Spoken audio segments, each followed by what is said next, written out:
لیکن سوچو وہ دماغ کیسا ہوگا کہ جس دماغ میں 6 لاکھ حضور پاک صلی اللہ علیہ وسلم کی حدیثیں جمع ہو. امام بخاری رحمۃ اللہ علیہ ابھی بچے تھے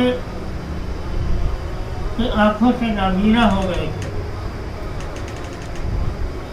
تو ان کی والدہ بہت پریشان رہتی تھی کہ میرا بیٹا آنکھوں سے نابینا آئے کیا ہوگا.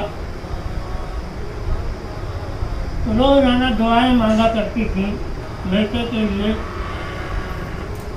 ایک دن رات میں دعا مانگ کے جب سوئی تو خواب میں حضرت ابراہیم علیہ السلام کو دیکھا. حضرت ابراہیم علیہ السلام نے خواب میں بشارت دی کہ تمہارے بیٹے کو اللہ تعالیٰ نے بینائی واپس کر دی. چنانچہ جب صبح اٹھی تو کیا دیکھتی ہے کہ میرا بیٹا جو آنکھوں سے نابینا تھا اب سب کچھ دیکھنے لگا، بینا ہو گیا. تو والدہ کی خوشی اور مسرت کی انتہا نہ رہی. انہوں نے طے کر لیا کہ مجھے اپنے بیٹے کو پڑھانا ہے. تو امام بخاری رحمۃ اللہ علیہ نے علم دین حاصل کرنا شروع کیا، یہاں تک کہ فن حدیث اور فقہ میں مہارت حاصل کر لی. امام بخاری رحمۃ اللہ علیہ نے علم حدیث حاصل کرنے کے سلسلے میں بہت دور دراز کا سفر کیا ہے. آپ پیدا تو بخارا میں ہوئے لیکن علم حدیث حاصل کرنے کے لیے مکہ، مدینہ، بصرہ، شام، عراق ان تمام ملکوں کا سفر کیا ہے. اور امام احمد ابن حنبل رحمۃ اللہ علیہ جو 4 اماموں میں چوتھے امام ہیں وہ امام بخاری کے استاد ہیں. اور امام احمد ابن حنبل کے استاد امام شافعی رحمۃ اللہ علیہ، امام شافعی رحمۃ اللہ علیہ کے استاد امام محمد رحمۃ اللہ علیہ، امام محمد رحمۃ اللہ علیہ کے استاد امام ابو حنیفہ رحمۃ اللہ علیہ، جن کے ماننے والوں کو حنفی کہا جاتا ہے. امام ابو حنیفہ کے استاد حضرت حماد رحمۃ اللہ علیہ ہیں. پھر ان کے استاد امام ابراہیم رفعی رحمۃ اللہ علیہ ہیں. پھر ان کے استاد حضرت علقمہ رحمۃ اللہ علیہ ہیں. پھر ان کے استاد حضرت عروہ ابن زبیر رضی اللہ تعالیٰ عنہ ہیں. پھر انہوں نے بہت سے صحابہ کرام سے اور خاص طور سے اپنی خالہ حضرت عائشہ رضی اللہ تعالیٰ عنہ سے علم حاصل کیا ہے. اور حضرت عائشہ رضی اللہ تعالیٰ عنہ کے استاد امام الانبیاء حضرت محمد مصطفیٰ صلی اللہ علیہ وسلم ہیں.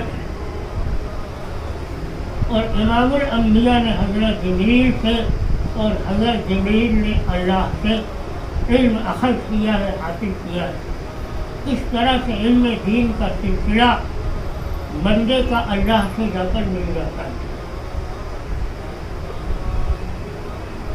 امام بخاری رحمۃ اللہ علیہ کا نام بخاری نہیں ہے بلکہ بخارا ایک شہر ہے، اس کی طرف نسبت کر کے بخاری کہا جاتا ہے. ان کا نام ہے محمد، ان کے والد کا نام ہے اسماعیل. پھر اسماعیل کے والد کا نام یعنی امام بخاری کے دادا کا نام ہے ابراہیم. امام بخاری کے پردادا کا نام ہے مغیرہ. یہ جو مغیرہ ہے یہ آگ کی پوجا کیا کرتے تھے اور ان کے جو بیٹے ابراہیم ہیں انہوں نے اسلام قبول کر لیا تھا. بخارا کے بخارا کا جو حاکم تھا اس کے ہاتھوں میں اسلام قبول کر لیا. امام بخاری رحمۃ اللہ علیہ نے ایک مرتبہ آپ اپنے استاد اسحاق ابن راہویہ کی محفل میں بیٹھے ہوئے تھے. لوگوں نے ان سے اصرار کیا کہ آپ کوئی حدیث کی بہترین ایسی کتاب لکھ لیں جس میں ساری روایتیں صحیح ہوں، کوئی ضعیف نہ ہو. تو اس وقت لوگوں نے جو مطالبہ کیا، تقاضا کیا، امام بخاری نے طے کر لیا کہ مجھے ایک ایسی کتاب لکھنا ہے. ایک دن کسی بزرگ نے خواب میں دیکھا کہ اللہ کے نبی صلی اللہ علیہ وسلم تشریف لائے ہیں اور وہ بزرگ اللہ کے رسول سے سلام کیا. اللہ کے رسول صلی اللہ علیہ وسلم نے اس کا جواب نہیں دیا اور آپ صلی اللہ علیہ وسلم کے ساتھ میں آپ کے خلفائے اربعہ بھی ہیں. امام بخاری رحمۃ اللہ علیہ حضور پاک صلی اللہ علیہ وسلم کو پنکھا دھر رہے ہیں اور مکھیاں ہٹا رہے ہیں. امام بخاری نے بھی یہی خواب دیکھا کہ میں اللہ کے رسول سے مکھیاں ہٹا رہا ہوں، پنکھا دھر رہا ہوں. تو اس وقت کے بزرگ سے یہ خواب ذکر کیا. انہوں نے تعبیر دی کہ اللہ کے رسول کی طرف جو جھوٹ منتسب کیا گیا ہے، منسوخ کیا گیا ہے، جھوٹی حدیثیں گڑھی گئی ہیں، تم صحیح اور غلط میں فرق کرنے والے بنو گے. یعنی اللہ کے رسول کی صحیح حدیثیں جمع کرو گے اور جو جھوٹ حضور کی طرف منسوخ کیا گیا ہے اس میں حق اور باطل کے درمیان میں فرق کرنے والے بنو گے. دودھ کا دودھ اور پانی کا پانی الگ کر دو گے. چنانچہ اس کی تعبیر ظاہر ہوئی کہ امام بخاری رحمۃ اللہ علیہ نے بخاری جیسی کتاب تحریر فرمائی. بعض بزرگوں کا کہنا ہے کہ امام بخاری نے یہ کتاب مدینے میں رہتے ہوئے لکھی ہے. بعض کا کہنا ہے کہ بصرہ میں رہ کے لکھی ہے. بعض نے کہا ہے کہ بخارا میں لکھی ہے. لیکن ممکن ہے کہ یہ تینوں باتیں ہوں، کیونکہ 16 سال کی مدت میں یہ کتاب لکھی ہے اور 16 سال کا عرصہ بڑا طویل ہوتا ہے. تو ہو سکتا ہے کوئی کچھ حصہ بخارا میں رہ کے لکھا ہو، کچھ حصہ بصرہ میں لکھا ہو، کچھ حصہ مدینے میں رہ کے لکھا ہو. بعض بزرگوں نے بڑی عجیب بات لکھی ہے کہ امام بخاری رحمۃ اللہ علیہ جب کوئی حدیث لکھتے تھے اس کتاب کے لیے تو اللہ کے نبی صلی اللہ علیہ وسلم کی قبر پر مراقبہ کرتے تھے. جب اس کی صحت کا اشارہ مل جاتا تو وضو کرتے اور 2 رکعت نفل پڑھتے تب کتاب لکھتے تھے. بلکہ بعضوں نے کہا ہے کہ ہر حدیث کے لکھنے کے وقت امام بخاری نے غسل کیا ہے اور 2 رکعت نفل پڑھی ہے، پھر یہ حدیث لکھی ہے. تو اب اندازہ لگائیے کہ یہ کتاب کتنی بابرکت کتاب ہے. یہی وجہ ہے کہ اللہ نے اس کتاب کو ایسی مقبولیت عطا فرمائی کہ دنیا میں کوئی بھی عالم مکمل نہیں بنتا بخاری شریف کے پڑھے بغیر.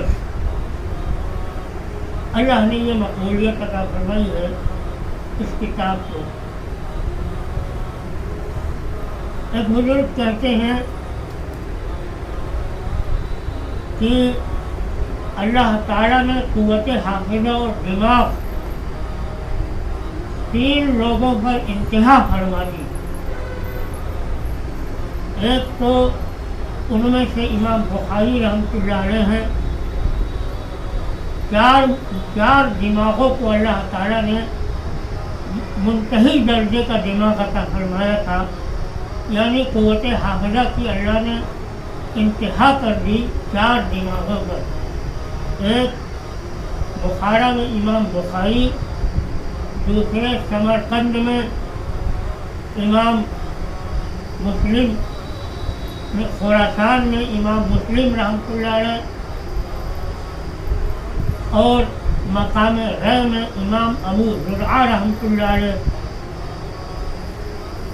خراسان میں امام حاکم، وہ بھی فن حدیث کے منتہی درجے کے ذہین شخص تھے. اور مقام رے میں حضرت امام ابو زرعہ رحمۃ اللہ علیہ. تو امام بخاری، امام زرعہ اور امام مسلم خراسانی، یہ حضرات اعلیٰ درجے کے دماغ رکھنے والے تھے. بلکہ امام بخاری جب پڑھنے کے لیے بیٹھتے تھے تو ان کے تمام ساتھی قلم اور روشنائی دوات رکھتے تھے اور استاد کی حدیثوں کو لکھتے تھے. اور امام بخاری لکھتے نہیں تھے، تم بیٹھے رہتے. تو کچھ دنوں کے بعد لوگوں نے استاد سے شکایت کر دی کہ حضرت یہ اتنی دور سے آئے ہیں بخارا سے اور وہ اپنا وقت برباد کر رہے ہیں، حدیثیں لکھ نہیں رہے ہیں، سن رہے ہیں، بھول جائیں گے. استاد سے شکایت کر دی. وہ شکایت سن کر امام بخاری نے اپنے ساتھیوں سے کہا تم نے جو لکھا ہے حدیثیں وہ سب لاؤ. تو امام بخاری نے منگوایا اور جتنی حدیثیں استاد نے دکھائی تھی وہ سب امام بخاری نے اپنے حافظہ دماغ سے سنانا شروع کیا. تو ساری حدیثیں سنا ڈالی، یہاں تک کہ لکھنے والوں نے اپنے لکھنے والی حدیثوں کی اصلاح امام بخاری کے سنانے سے کی ہے. اس وقت پتہ چلا کہ امام بخاری کتنے ذہین شخص ہیں. جب یہ بخارا گئے اور حدیثیں سنانا شروع کیا تو لوگوں نے امام بخاری پہ الزام لگا دیا کہ یہ گڑھ گڑھ کے روایتیں سناتے ہیں. تو اس وقت کے تمام محدثین جمع ہوئے اور امام بخاری کا امتحان لیا گیا. تقریباً 10 محدثین کو 10 حدیثیں غلط سند کے ساتھ اور غلط متن کے ساتھ یاد کرایا گیا کہ تم یہ امام بخاری کو سنانا، دیکھیں وہ کیا کہتے ہیں. 10 لوگوں نے 100 حدیثیں 10 کر قسم نے غلط سند کے یاد کیا. اب امام بخاری کو سنانا شروع کیا تو امام بخاری نے ایک محدث کی حدیث سنی ایک اور کہا مجھے پتہ نہیں ہے. دوسری حدیث سنی، کہا مجھے اس کا علم نہیں ہے. تو لوگ اندر سے خوش ہونے لگے کہ دیکھو ہم کہتے تھے کہ یہ شخص حدیثیں گڑھ کے سناتا ہے. جب 10 لوگوں کی امام بخاری نے حدیثیں سن لی، اب امام بخاری نے ایک ایک کو سنانا شروع کیا کہ تم نے یہ حدیث اس طرح سے غلط سنائی ہے، یہاں پر یہ غلطی کی ہے اور صحیح روایت یہ ہے. تو اس کی غلط کو بھی ایک دفعہ سن کر یاد کر لیا اور پھر اس کی جگہ پر اپنی صحیح روایت سنایا. اب لوگوں کو یقین ہو گیا کہ واقعتاً امام بخاری غضب کا حافظہ رکھنے والے ہیں. لوگوں نے اب امام بخاری کو تسلیم کر لیا، کیونکہ ایک مرتبہ حدیث کو سن کر اور اس کی سند اور متن کو یاد کر لینا یہ کسی کرامت سے کم بات نہیں ہو سکتی. بہرحال امام بخاری رحمۃ اللہ علیہ نے بڑی احتیاط اور بڑی شرائط کو پیش نظر رکھتے ہوئے حدیث کی یہ کتاب تصنیف فرمائی ہے۔ امام بخاری رحمۃ اللہ علیہ سن 194 عیسوی میں پیدا ہوئے ہیں۔ عید کا مہینہ تھا یعنی شوال کا، اور 13 شوال کی جمعے کا دن تھا بعد نماز جمعہ امام بخاری رحمۃ اللہ دنیا میں تشریف لائے یعنی پیدا ہوئے ہیں۔ اور اتفاق کی بات دیکھیے کہ آپ کی وفات بھی عید ہی کے مہینے میں ہوئی، شوال میں۔ چاند رات تھی، رات میں انتقال ہوا ہے، جس کو لیلۃ الجائزہ کہا جاتا ہے، یعنی روزہ داروں کو اللہ تعالیٰ انعام دیتا ہے جس رات میں، وہ آخری رات ہے رمضان کی، جسے چاند رات کہتے ہیں۔ چاند رات میں آپ کی وفات ہوئی ہے، اور اگلے دن عید کا جو دن تھا وہ جمعے کا دن تھا، تو جمعے کی نماز، عید کی نماز کا جو دن تھا، ظہر کی نماز کے بعد آپ کو دفن کیا گیا ہے۔ جب آپ دفن کیے گئے تو آپ کی قبر خوشبو سے مہکنے لگی۔ سمرقند سے 2 میل کی دوری پر ایک مقام ہے، گاؤں ہے جس کو خرتک کہا جاتا ہے، ریتے کا خرتک، وہاں آپ دفن کیے گئے تو آپ کی قبر مہکنے لگی۔ بہت دنوں تک لوگ آ کر آپ کی قبر کی مٹی کو سونگھتے تھے، تو اس وقت اعتراف کرتے تھے امام بخاری رحمۃ اللہ علیہ کی بزرگی اور علو مرتبت کا۔ بہرحال یہ علم کا سمندر اور چلتا پھرتا علم کا جو ہے کتب خانہ 62 سال کی عمر میں اس دنیا سے رخصت ہو گیا۔ علم کا سورج گویا کی غروب ہو گیا امام بخاری کے مرنے پر۔ امام بخاری رحمۃ اللہ علیہ نے جو کتاب بخاری شریف تحریر کی ہے، سب سے پہلا اس کا باب باندھا ہے، باب کیف کان بدء الوحی الی رسول اللہ صلی اللہ علیہ وسلم، کہ کیسے اللہ کے نبی صلی اللہ علیہ وسلم کی طرف وحی کی ابتدا ہوئی۔ سب سے پہلا باب وحی کا جو باندھا ہے، اس کی وجہ یہ ہے کہ مصنف بتانا چاہتے ہیں کہ اللہ کے رسول صلی اللہ علیہ وسلم دنیا میں انسان اور بشر بن کر تشریف لائے۔ آپ کھانا کھاتے تھے، آپ سوتے تھے، آپ نہاتے تھے، وضو کرتے تھے، جو بشری تقاضے ہیں وہ آپ انسانوں کی طرح پورے کرتے تھے، لیکن عام انسان میں اور آپ صلی اللہ علیہ وسلم میں جو فرق ہے وہ اس بات کا کہ اللہ کے رسول صلی اللہ علیہ وسلم پر وحی بھیجی جاتی تھی، اور وحی جو ہوتی ہے وہ نبی ہونے کی دلیل ہے۔ لیکن اس وحی سے مراد وحی کئی طرح کی ہے۔ ایک وحی کے معنی الہام کے آتے ہیں،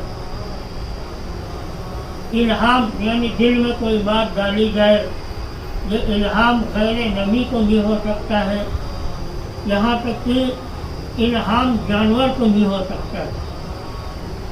اللہ نے فرمایا وَأَوْحَيْنَا إِلَى النَّحْلِ، کہ ہم نے شہد کی مکھی کی طرف وحی بھیجی۔ یہاں وحی سے مراد الہام ہے کہ شہد کی مکھی کے دل میں یہ بات اللہ نے ڈالی کہ وہ پہاڑوں میں اونچی جگہ پر اپنے مکانات بنائے۔ حضور پاک صلی اللہ علیہ وسلم کے اوپر جب وحی نازل ہوتی تھی تو کبھی آپ کو سچے خواب دکھائے گئے، کبھی آپ کے دل میں اللہ نے کوئی بات ڈالی، کبھی جبریل علیہ السلام انسان بن کر تشریف لائے، کبھی اپنی اصلی صورت میں بھی تشریف لائے۔ اور کبھی حضور پاک صلی اللہ علیہ وسلم نے ڈائریکٹ اللہ سے کلام کیا. اللہ سے کلام کرنا موسیٰ علیہ السلام کا بھی ثابت ہے کہ موسیٰ علیہ السلام نے پردے کے پیچھے سے اللہ تعالیٰ سے بات کی، لیکن حضور پاک صلی اللہ علیہ وسلم آسمان پر تشریف لے گئے اور سدرۃ المنتہا تک پہنچے، جو جبریل علیہ السلام کے پہنچنے کی انتہا ہے. پھر آپ صلی اللہ علیہ وسلم اور آگے بڑھے، عرش اعظم تک پہنچے، وہاں اللہ سے ملاقات کی. اللہ کے رسول فرماتے ہیں کہ میں نے اللہ تعالیٰ کو بہترین شکل میں دیکھا. رأیت ربی عز وجل فی احسن صورت، میں نے اپنے رب عز وجل کو بہترین شکل و صورت میں دیکھا. تو یہ دیکھنا، اللہ تعالیٰ کو دیکھنا صرف اللہ کے نبی صلی اللہ علیہ وسلم سے ہی ثابت ہے، باقی حضور کے علاوہ کسی انسان نے اللہ کو نہیں دیکھا. البتہ خواب میں انبیاء نے اور اولیاء نے اللہ کو دیکھا ہے. اللہ کی کیا شکل ہے، کیا صورت ہے، اللہ جس شکل میں بھی چاہے اپنے آپ کو دکھا سکتا ہے. تو چونکہ نبوت کی سب سے بڑی دلیل وحی ہوتی ہے، اس لیے امام بخاری رحمۃ اللہ علیہ نے وحی کی ابتدا کے بارے میں باب قائم کیا ہے، لیکن حدیث ذکر کی ہے انما الاعمال بالنیات کی.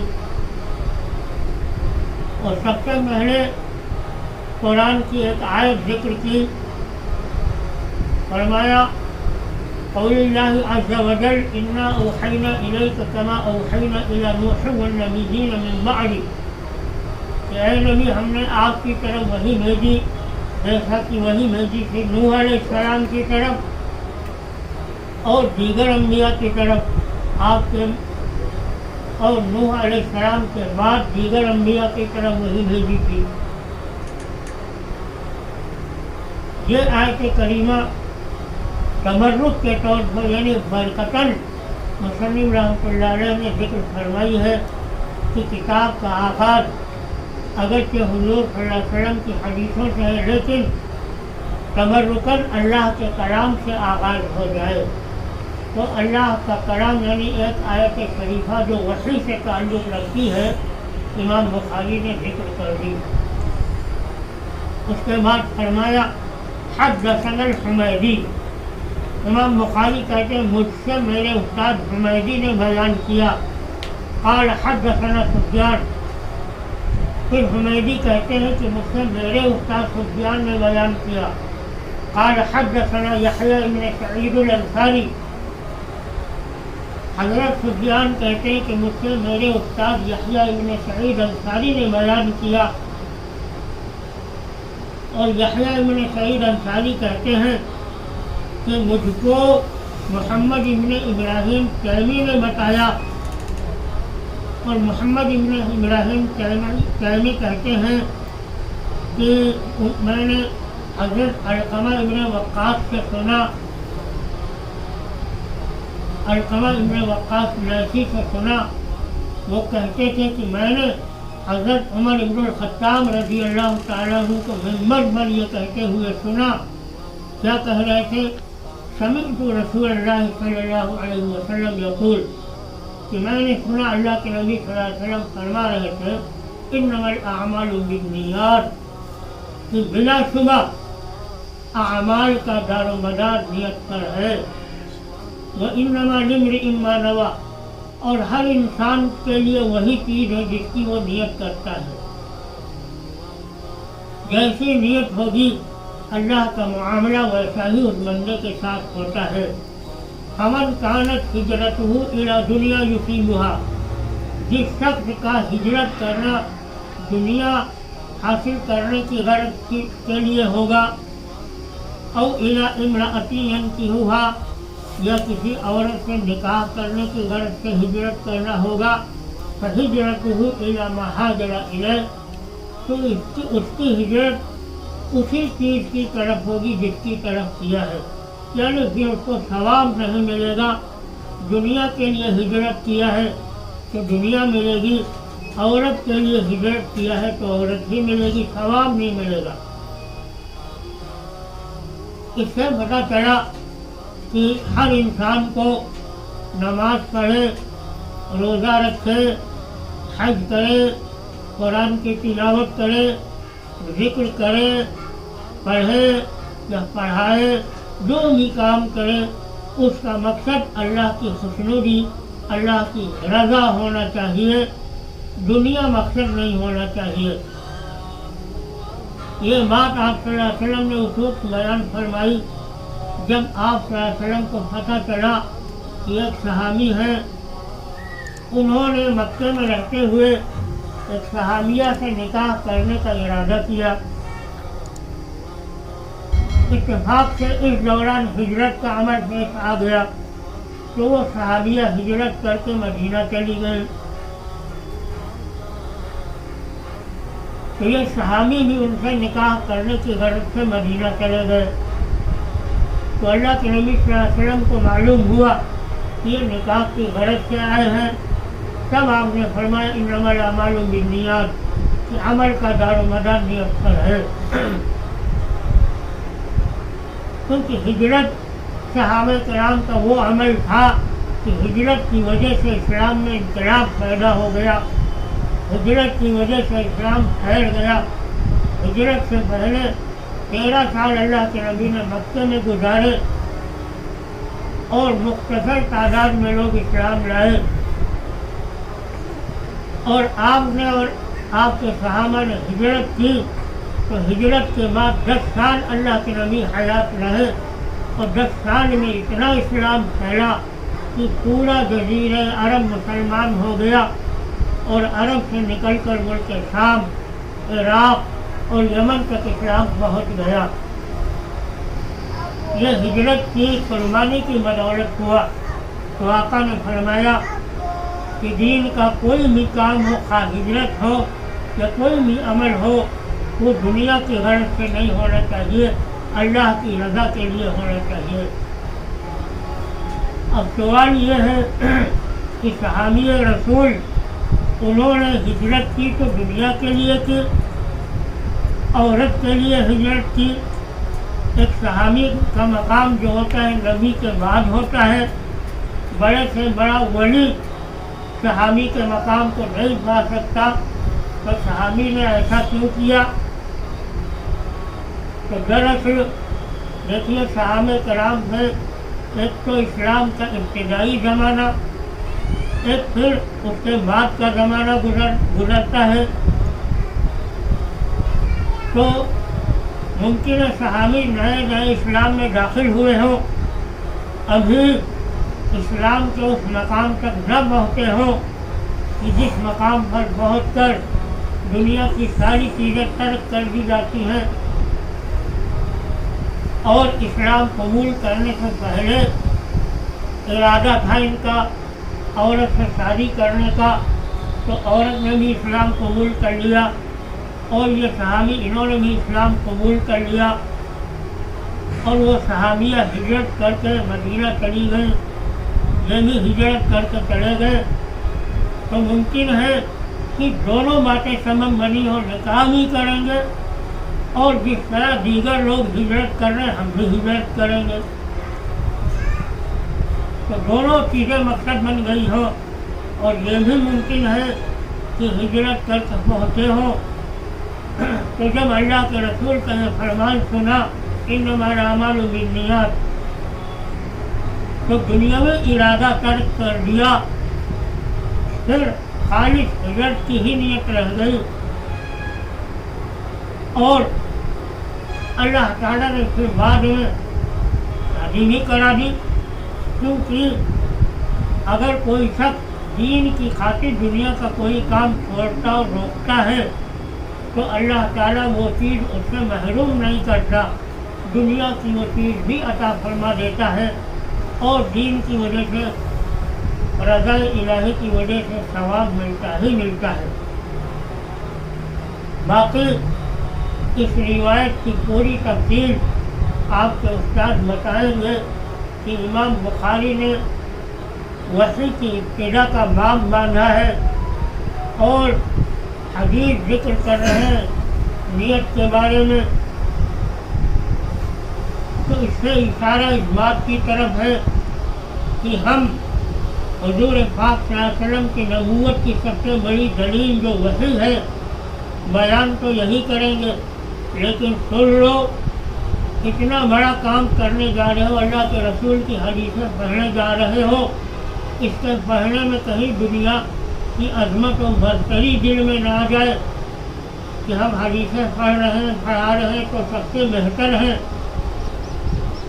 نہیں، بلکہ خاکساری دل میں آنا چاہیے، تواضع دل میں آنا چاہیے، انکساری دل میں آنا چاہیے، اور تواضع انکساری کا تعلق نیت سے ہوتا ہے کہ نیت خالص رکھو، اللہ کی رضا کے لیے، اللہ کی خوشنودی ہی کے لیے جو ہے یہ پڑھنے پڑھانے کا عمل کرو۔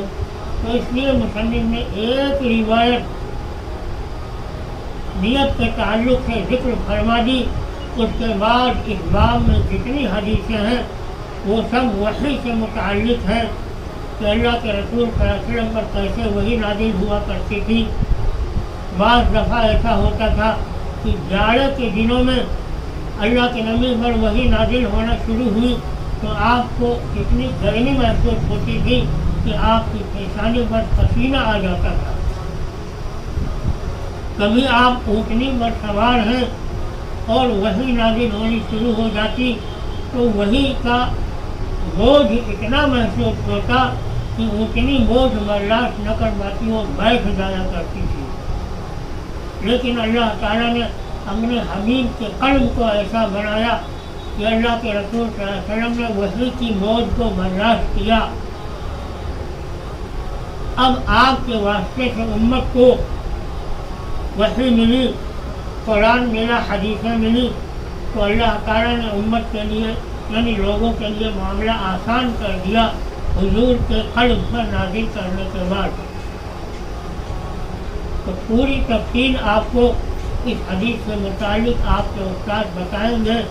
ہم نے کتاب کا افتتاح کرا دیا، آغاز کرا دیا اور کتاب کی شروعات کرا دی، باقی پوری کتاب اللہ تعالیٰ چاہے گا تو آپ دونوں جلدوں میں ہیں، پورے سال میں مکمل طور پر پڑھیں گے، اور پڑھنے پڑھانے میں آپ کی نیت یہی ہونی چاہیے کہ ہم کوئی عالمت کی ڈگری نہیں حاصل کر رہے ہیں، ہم عالم یا عالمہ بننے کی نیت سے نہیں آئے، بلکہ ہم تو اس نیت سے آئے ہیں کہ دین کی سمجھ ہمیں حاصل ہو جائے۔ اللہ کے نبی صلی اللہ علیہ وسلم نے فرمایا من یرید اللہ بہ خیرا یفقہہ فی الدین، کہ اللہ تعالیٰ جس کے ساتھ بھلائی کا ارادہ کرتا ہے اس کو دین کی سمجھ عطا فرما دیتا ہے۔ تو آپ دین کے سمجھنے کے لیے پڑھیے، ڈگری حاصل کرنے کے لیے نہ پڑھیے۔ دین کی سمجھ مل گئی تو دنیا کے اندر اس سے بڑی کوئی دولت نہیں ہے، باقی ساری دولتیں جو ہے اس کے بعد ہیں۔ اول نمبر کی جو دولت ہے دنیا میں اللہ کی طرف سے کسی بندے کو ملتی ہے تو وہ دین اور دین کا فہم، دین کی سمجھ ہوا کرتی ہے۔